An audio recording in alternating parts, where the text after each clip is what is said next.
Sabi nitong si Duterte or napapabalita na mukhang posibleng tumakbo ulit nga daw na mayor ng Davao City etong si Digong. Posible daw na tumakbo ulit. Napapabalita rin na posible namang tumakbo rin daw siya, sabi nga ni Senator Antonio Trillanes, tumakbo rin daw sa Senado etong si Digong. You see? Okay. Ano kaya ang pinaka-intensyon? Ano ang pinaka-rason?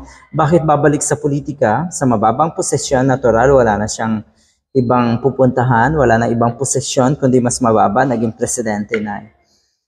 Ang ibig sabihin, maganda sana no, kung ang mga naging pangulo dito sa atin ay nagpapahinga na lang. Naalala ko yung mga ex-presidents ng US, ang madalas na nagiging trabaho nila after their term, sila po ay nagiging tagapagsalita, speaking engagement all over the world. Napakarami niyan, katulad ni George Bush, Bill Clinton, abay sila yung pinaka-lucrative after their term sa mga speaking engagements sa iba't ibang panig ng mundo.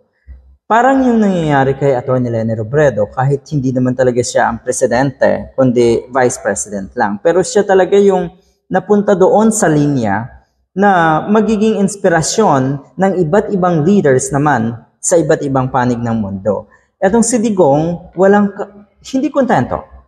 Okay. Siguro, ang iniisip niya, ipagpatuloy na sana meron pa rin siyang power.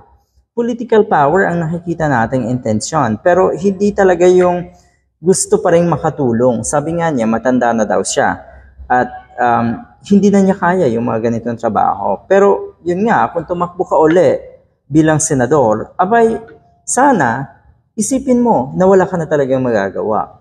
Ang sabi niya dito, if the extremely popular former chief executive changed his mind, he would be replacing his youngest son, Baste.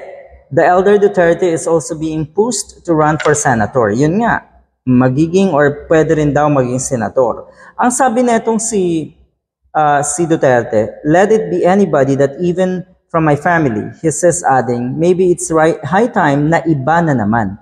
Iba na naman daw sana, hindi na Duterte ang humawak ng Davao. So, yan yung sinasabi ko na, Diyos ko po, pautot, maniwala naman, talaga, bibitawan nyo, kung sana ay gusto nyong iba naman, sana noon pa, sana isa lang. Okay, si Digong lang. Pero nagsunod-sunod yung mga anak na yan. At sigurado tayo, Duterte pa rin ang magiging susunod na leader ng Davao City. Sigurado tayo dyan. Maniwala naman na gusto ni Digong na iba naman. Malabo yan. Good luck.